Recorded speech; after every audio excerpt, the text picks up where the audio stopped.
I'm gonna cut a Deer Caveman Steak, something we've never done, we've never tried. So I'm gonna cut a nice big thick Deer Caveman. We've done it on beef, but we've never done it on deer. This is your 2024 Deer refresher course. I shot this beautiful Ohio doe recently. This has dry aged in our cooler for 9 days. It weighed 108.5 pounds when it went into the cooler, just like you see it. Scott and I are gonna grab it, we're gonna throw it on the scale, we're gonna see how much it lost in those 9 days as it dry aged. We're gonna get it on the table, and we're gonna work our way through your 2024 Deer processing refresher course. First step, getting it on the scale. Let's see what she weighs now. So just under 98 pounds, as you can see. 10 pounds, a little over 10 and a half pounds. That's gonna be right around 10% evaporation loss. So moisture evaporation in the cooler, that's what we lost. So that's what happens when you dry age any type of animal, beef, lamb, deer, you name it. Get a lot of questions about the tail, why we leave a tail on the carcass, and it's really just to test our skinning skills and have a dog chew for old Rover. So first step, get that tail off there. I also have a little surprise hidden inside the cavity for you. I saved the heart. So you can see the cut right there. That's where my broadhead went through. Got this right behind the shoulder, right in the money shot.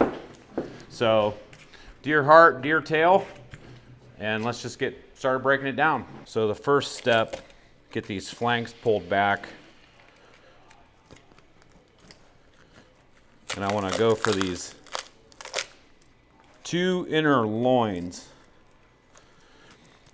So you saw us put this deer on the scale. We are going to weigh this deer at the very end. So we're going to get a total weight on all the cuts, all the trimmings, so we can give you guys a weight going into the cooler, and then a weight on the scale coming out of the cooler after it's been dry aged, and then also a finished weight of all the trimmings and cuts. So there's 1 inner loin. Let's go for that second inner loin. So I've always wondered, Seth, is this inner loin technically the tenderloin on a beef? It absolutely is. So tenderloin, the slang for it is fish tender. We grew up calling these fish tenders. So if you ever hear us refer to them as fish tenders, that's what they are. So those 2 deer tenderloins right there, and we'll get these trimmed up a little bit more. Now what I want to do is I'm going to break these hindquarters off of this deer. So right here, there's the hip bone, and right where that ends, you want to go down through with your knife and just make a cut all the way down. And then what I do is I grab my handsaw, and I'm just going to remove both of these hindquarters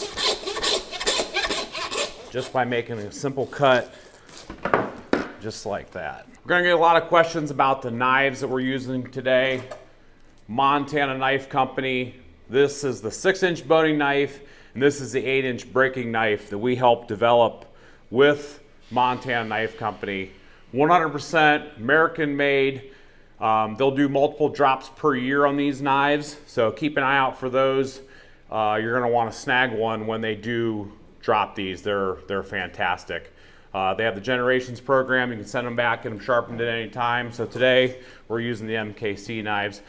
And all of the trimmings that we get off of this, they're going to be going over to the boning table, and then Scott's actually going to work on the trimmings after I have this deer broke down. So I'm just going to get started removing this Aichtbone out of here. So we'll get the Aichtbone removed from both rounds. There's a ball joint right there. You want to find that ball joint. And you want to follow this bone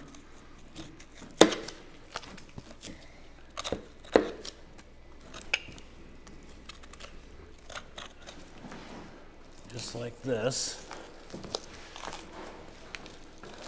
You can pull that round right off that Aichtbone, so that round and that sirloin are all attached. So there's one side. Let's go for the other side. It's one of the more challenging parts on a deer is getting this Aichtbone out, getting it separated from that ball joint. Once you get through there,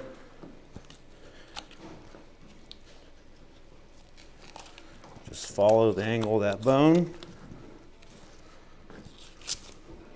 and take it out just like that. Then you have 2 rounds with the sirloins attached. So you're gonna wanna stay tuned because at the end of this video, I've got something really special that I'm gonna do with one of these rounds. So you're not gonna wanna miss that. I'm gonna move these to the other table. I'm gonna get the whole deer broke down into different sections. So we'll do the rounds, we'll do the shoulders, we'll do the loins, and then we'll bring them back and we'll go through each piece. So keep in mind today we are going without using the bandsaw. I use the handsaw a little bit, but I wanted to show you how to break a deer down. You can do this on the tailgate of your pickup truck. You can go, use a picnic table. We have a big game cutting board on our website. You can use it on, you can break a deer down on your kitchen counter using that cutting board. But mainly just want to show you how to break this down without the use of a bandsaw. So to remove these shoulders, you can see that shoulder is pretty loose. And if you start it right here. Oh, oops. Sorry, Spencer. You start right here and you just apply some upward pressure. You can find that seam. And this is going to be the arm portion of the shoulder with that whole entire shoulder blade attached. So a lot of people don't know that you can remove a shoulder without a saw because you can see there's no bone right there. So once you get that shoulder off, you can set it aside.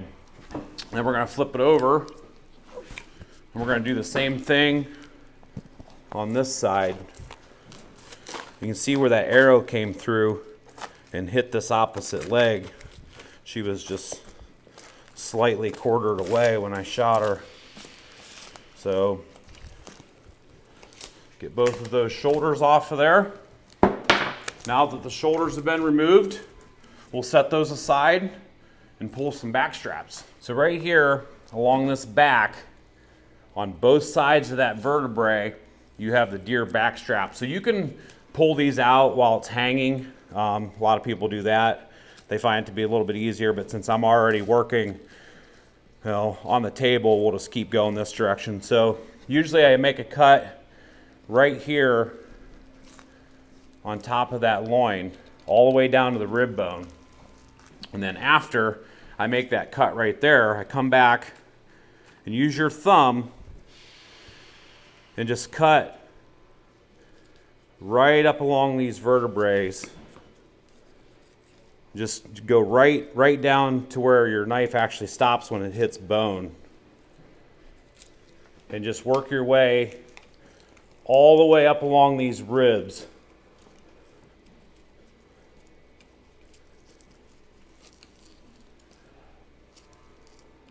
And you can work your way all the way up towards this neck. So just keep going all the way up here. You can see that tenderloin, you can see it right there. It goes all the way up past this shoulder, clear up into this neck. So you can see the end of it right here. That's where that muscle actually ends, right there in that shoulder. So I didn't make a cut at all. I just kind of pulled it out of there with my fingers. So just keep working your way down.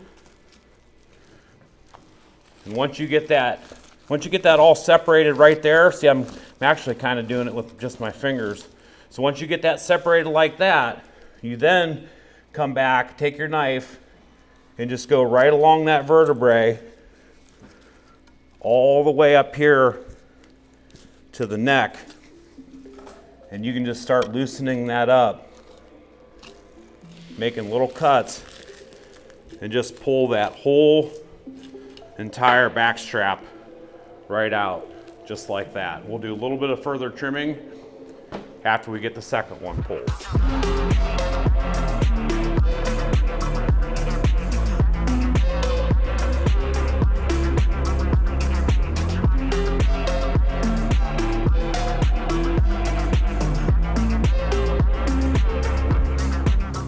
So on the second loin, I have it all opened up just like I did the first one. But since I flipped the deer around, you want to start at the neck end. On the other one, I started down here. So you want to start at the neck end and just follow up that vertebrae, just like we did on that first one. And then just pull that whole backstrap out, just like that. So there we have 2 backstraps ready to be trimmed. A lot of people ask about deer flank and deer brisket. I'm just gonna pull these off there and I'm gonna show you. We don't typically save these as a muscle. I mean, we save them for trim, but you can see that's the deer flank. And it's just not really worth saving. Yeah, it's so tiny.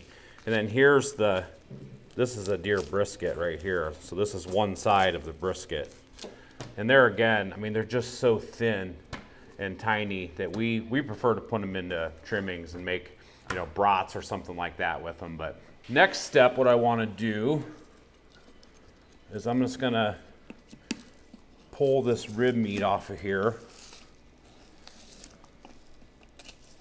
So if you follow this process like I'm doing, you can make pretty quick work of your deer breakdown. That's why I mentioned doing this at deer camp. You could literally do this in a matter of, you know, 30 minutes maybe to an hour, breaking a deer down at deer camp. I actually take a cooler with me, and I've done this before where I break the deer down at camp before I even return home. That way the breakdown's already been done. But yes, you'll impress all your buddies too if you break something down. Oh this yeah, fast. absolutely. 20 minutes, they'll be like, where did you learn that? Absolutely. Hopefully they say they learned it on the Bearded Butcher's YouTube channel. So flip the deer over, do the same thing. A lot of people want to know if it's worth saving the ribs. And by all means, yes, because we don't want anything to go to waste. So I'll go back through and I'll pick all the meat out from in between these ribs. So yeah, this process here is just removing all that external meat. Like you see here, this will get put in our lug and we'll work at trimming this out here in a second. And then as far as the neck goes, you can make, you know, a neck roast. You can trim it out. You can do whatever you want. Find this joint. Remove this neck. There we go. So get that neck removed. You can make a neck roast. Today, we're just gonna trim this out for ground meat because we use the most ground meat for brats and things like that. So before I get to working on those primals that I pulled off, I just want to spend a little bit of time showing you how much meat you can get off the rest of this carcass. So it's not that difficult. A lot of people seem to, I mean, I guess you could call it laziness, that they wouldn't go down through and trim these ribs out, but it really doesn't take that much effort or time. You could even cut these off there and smoke them if you wanted to, but we prefer to just get the trimmings off of them.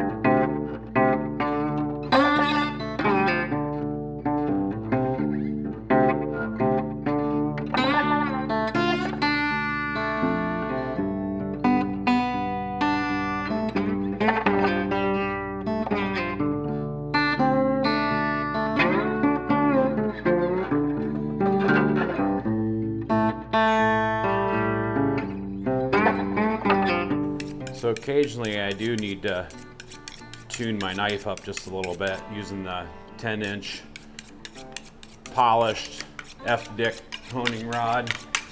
all this does is rolls that blade back into place, but the edge on these MKC knives it holds up a long time, and it's just absolutely razor sharp. Just wrapping up, getting these bones all trimmed up. And I want to show you the pile of meat. Now we'll still go through this just a little bit because there's some, a little bit of blood and stuff to remove, but this pile of meat that came out from in between these ribs that you would be wasting if you didn't take the time to trim those out. So I have the deer entirely broke down, and so I have the rounds, the inner loins, the back straps, and the shoulders. Now we'll just go through and we'll dissect each one. We'll move them over onto a table. We'll do an overview, and I'll just get started with the shoulder. So the first thing I'm going to do, there's a ball joint right here.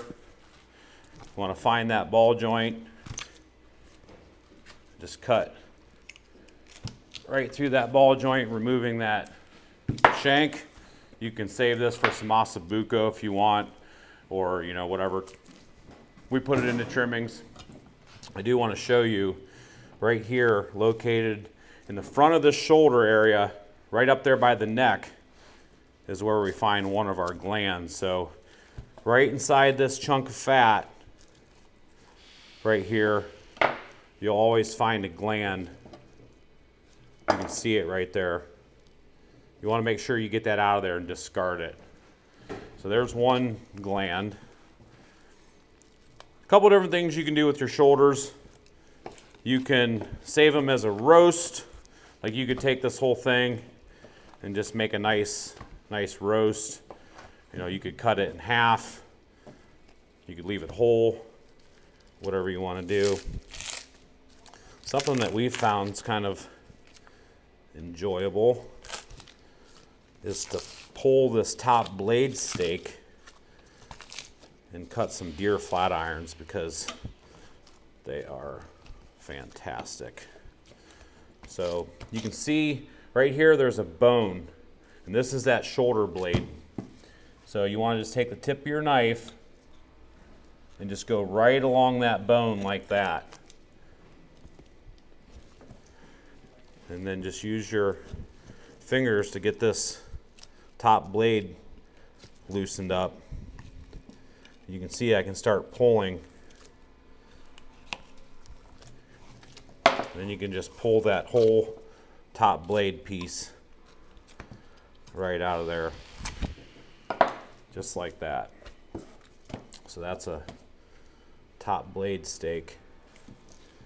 Now you have to be careful when you trim these, because you can lose a lot of meat, and there's not a lot there to begin with. So just stay right up nice and tight to that silver skin. You actually see my knife blade under that skin. That's why it's nice to have this MKC knife that's super sharp, so I can just peel that off there just like that. Then you want to remove this gristle strip in the center. And here again, just be real careful. You can see I'm staying right up against that silver skin, getting that whole piece out there like that. So I'm going to do the same thing on this side. It's kind of like filleting a fish. Keep it flat against the table. And there you have two beautiful deer flat iron steaks that would be awesome with some steak and eggs. Season those up with a little bit of Bearded Butcher bold seasoning, some steak and eggs. Yum. With a table like this, that can mean only one thing. You're gonna need some of our Bearded Butcher Blend clean spices. In fact, that's why we're in the spice business.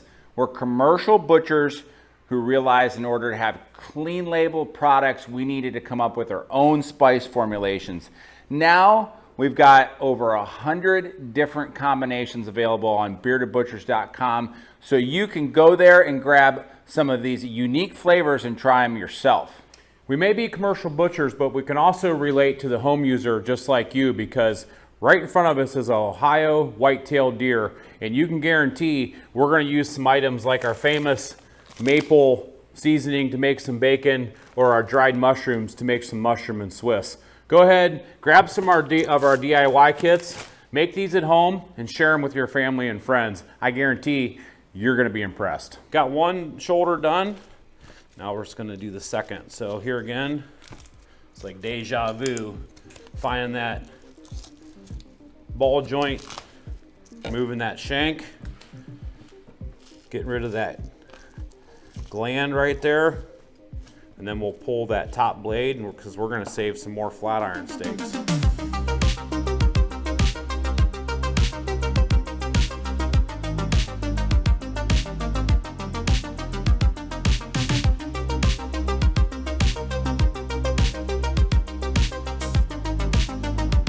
Got those flat irons done.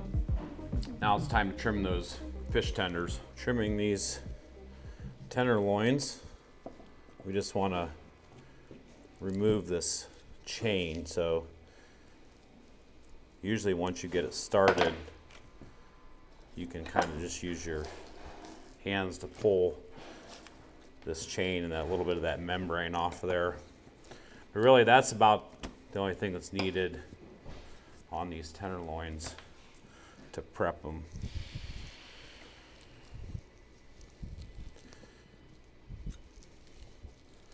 And you have two gorgeous deer tenderloins ready for the grill. Look at those dandies. Now on to these backstraps. So the first step is to just get it separated from this back fat. Usually I just take my knife. You can see I'm not really doing much cutting. I'm just kind of using it to put some pressure on it to separate that fat. The rest of it you can pretty much get done just by pulling it with your hands, but get all that fat off of there. There's some gristle right here on the side. Little tip for you, there's this thick piece of gristle right here. You want to take your knife and you want to go down through and just cut that off.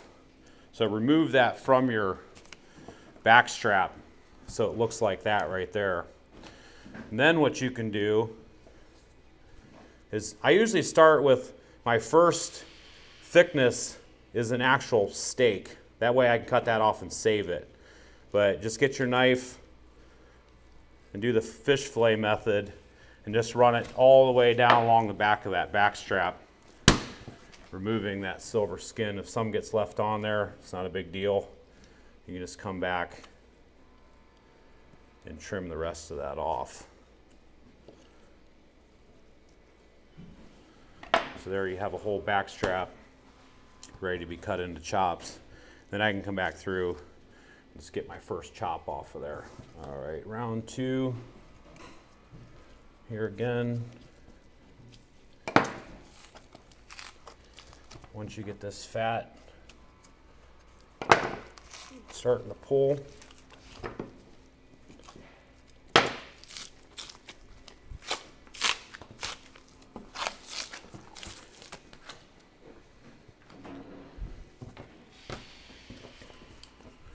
then I'll do my little trick and remove this thick piece of gristle, just like that.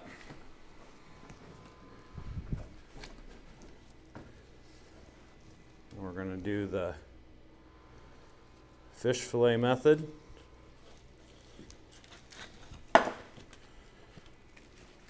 Gorgeous.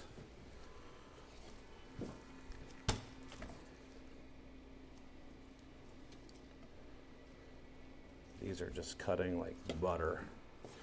So there you have two beautiful deer backstraps. Let's cut some chops.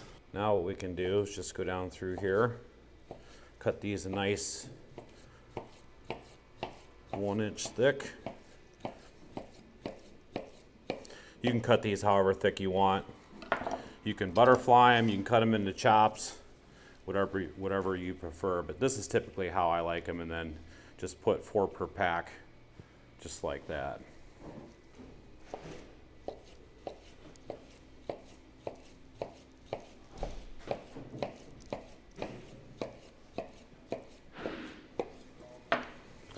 Look at those beauties. There's your deer chops. So what's left are these 2 deer rounds, and I told you I had something special for you. So I'm gonna start out, I'm gonna cut a Deer Caveman Steak, something we've never done, we've never tried. So I'm gonna cut a nice big thick Deer Caveman. We've done it on beef, but we've never done it on deer. And we're actually gonna take this to the Breeo and we're gonna grill it. So I'm gonna take the 8-inch MKC breaking knife and I'm just gonna go on one side. I said I was gonna make a thick one. And on the other side, just like that. Now what I wanna do is take my handsaw and we're just gonna cut through that femur on that side. And on that side. And we'll finish our cuts. So there you have a big, thick Deer Caveman Steak that we're gonna put on the Breeo and we're gonna slice it and serve.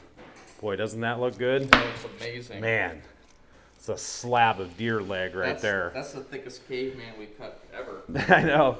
I wanted it to be nice and thick and big and not dry out on the center. Now what I'm gonna do is the remaining portion of this, start by removing this shank, and then the remaining portion I'm going to cut some stew meat.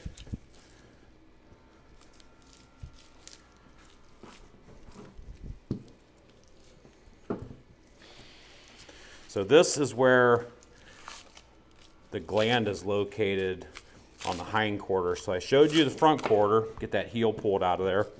And right here in this little chunk of fat, you can actually see it right there, is the gland.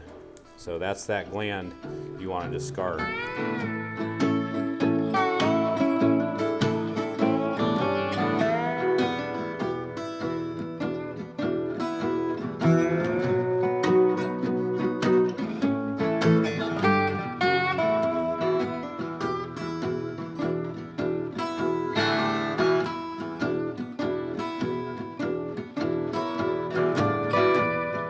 Cutting a little stew meat with what was left of that round after I cut that caveman.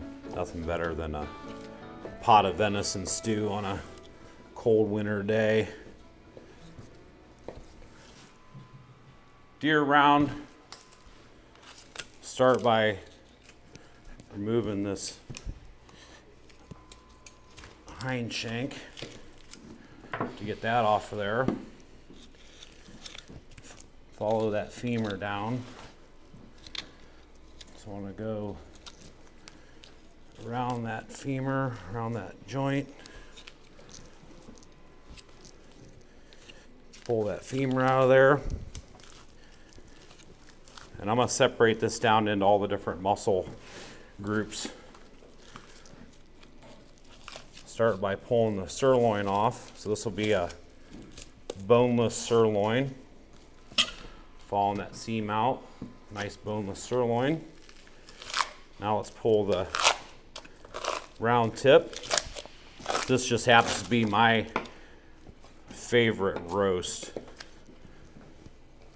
Not just on deer, but on beef and bison, elk too. So now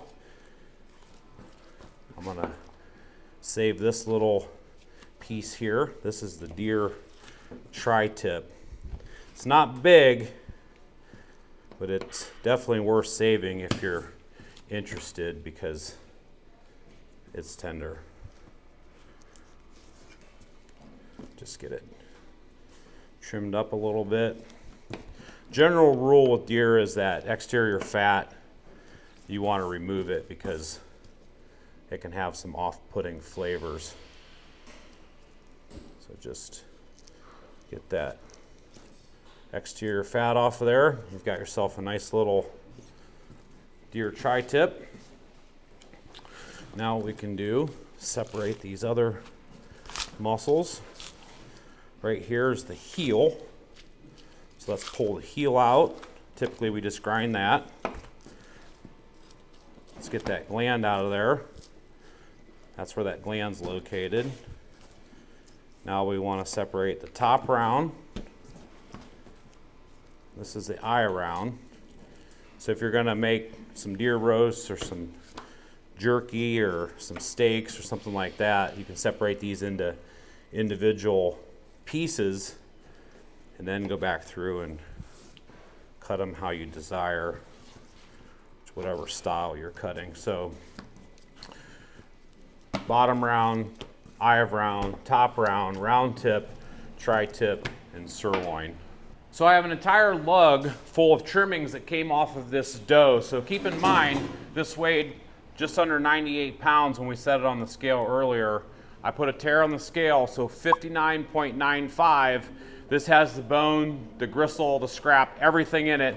We're gonna get this up on the boning table and then we'll weigh everything again and give you a yield finished product on these trimmings. So Scott, he's gonna get started helping me. We're gonna go through this, we're gonna get it all trimmed out.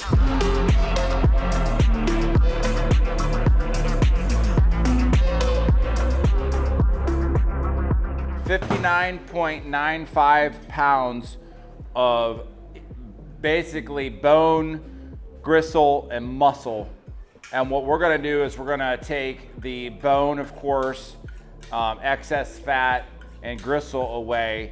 And the average Ohio white-tailed doe produces 42 pounds of boneless meat. Let's see how close we get when we take this down to leanly trimmed muscle. When trimming wild game, really any wild game, we typically take away all excess fat. Now, of course, wild game does not have really any intermuscular fat, so really you're just taking away the exterior fat, and by doing that, you get a lot of it. Of course, you have to look for things like hemorrhaging that we always take off of the carcass as well. And note on that, the more shots, the more hemorrhaging, the more loss, right?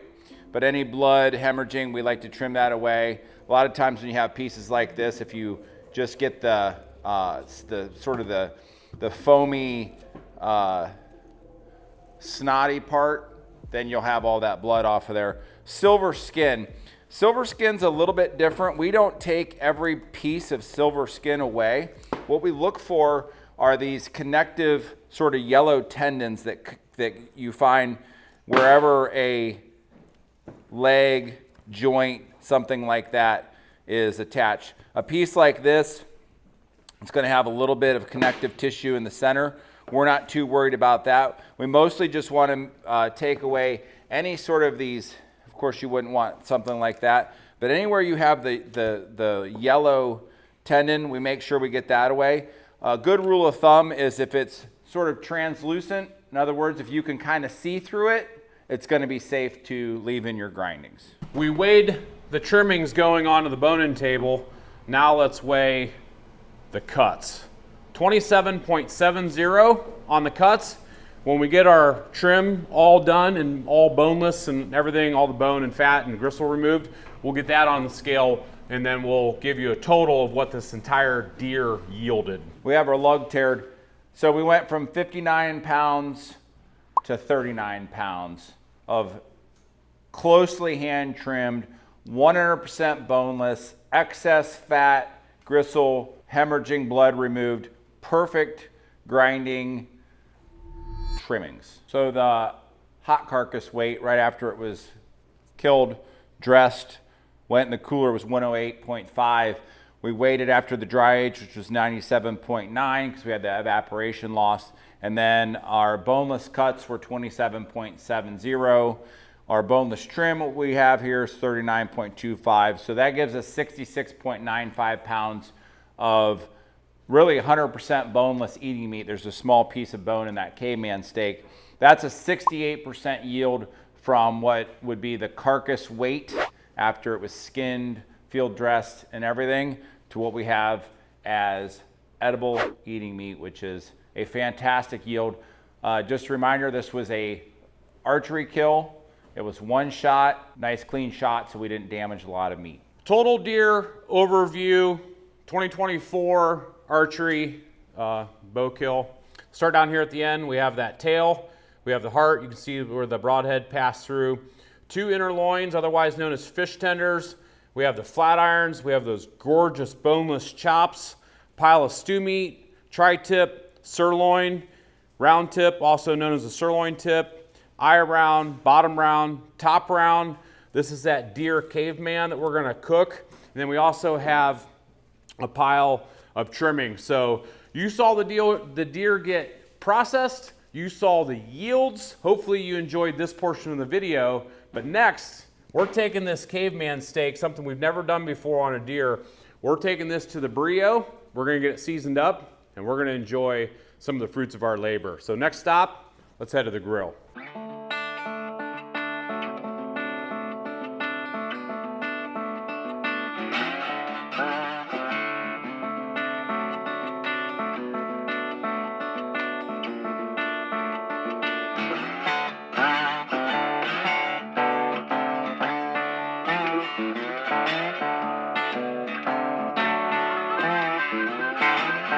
Deer Caveman made it to the Breeo. I did weigh this. It weighs 4.79 pounds. Scott's going to do the honors on the cooking. If you hear some background noise, Sean is shelling corn over here in the background. So we've got the John Deere, got the white-tailed deer. They got the white-tailed deer, and we're ready to cook the caveman steak. So, brother, I did the shooting, you do the cooking. Am I supposed to hold the stick while you cook? Fine. Smack you with it when you don't check the temp. This is a thick boy. Yeah, it's a thick cheek. We had this sitting out for a little while, so it get nice and room temperature.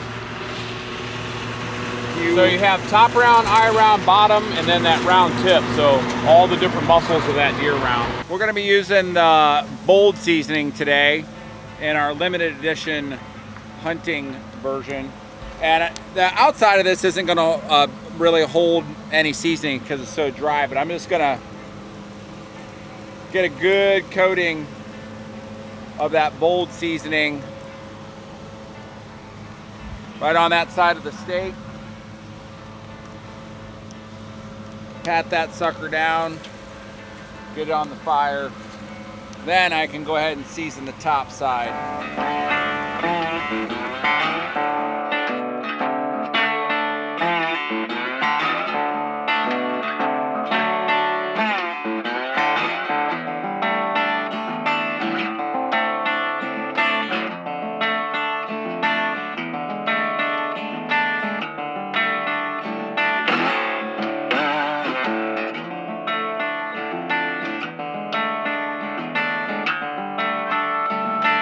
Been nearly an hour, and internally we're right around 115, and that's kind of where we like it because we like it nice and rare.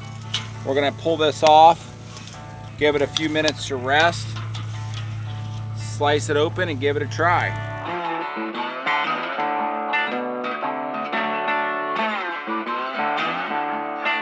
Got some Carmela tortillas we're just gonna throw on the grate. So as that caveman steak rests, we're gonna get these on here, but it's pretty cool. They puff up like that, and then you just give them a flip, and they crisp up really nice. That's gonna be what we're gonna build our tacos with. The steak came up a fair amount, but we're rested and ready to do some slicing.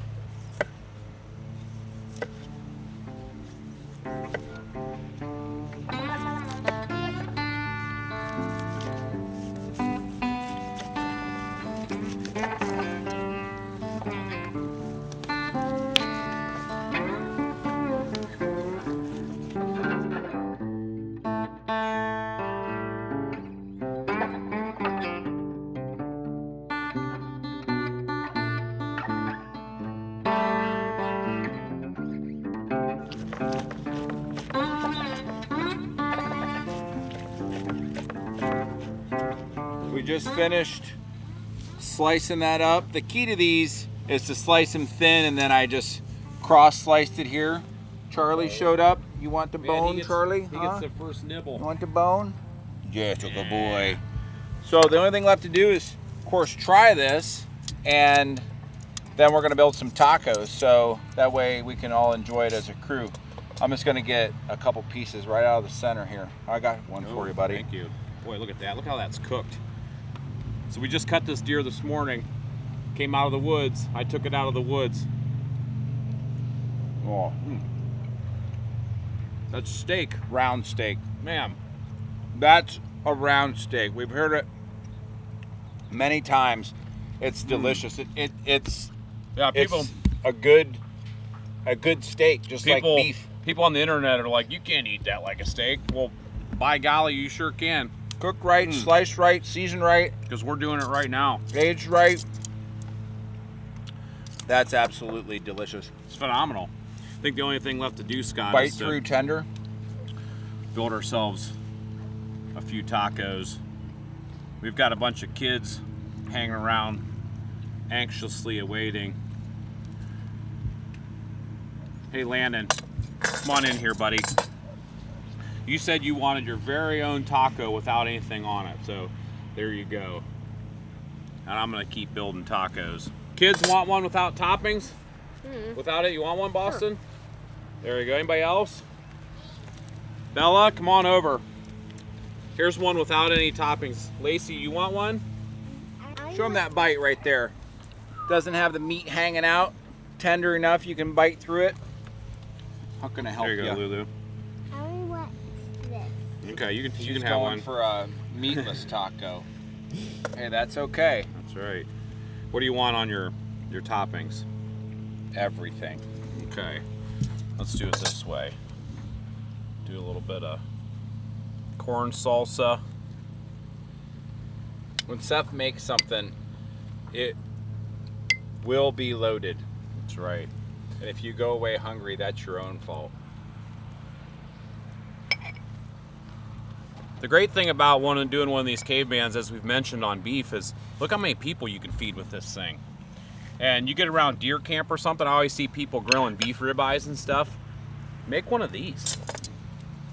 The fruit of the forest. Yeah, and the great thing is that, having the satisfaction that, I took this out of the woods and now we're in the field and we're eating this deer, the full circle of life. Some fresh jalapenos on there. Okay, bro. Am I allowed to do some Rebel Red? You are. Is that You can do open? You can do whatever you want. Just a little action on there for me, if you wouldn't mind, whichever one. Ooh, it's gonna be toasty. Oh, I already know. Look at that. Man, I know it's going to be good. Cheers. Cheers.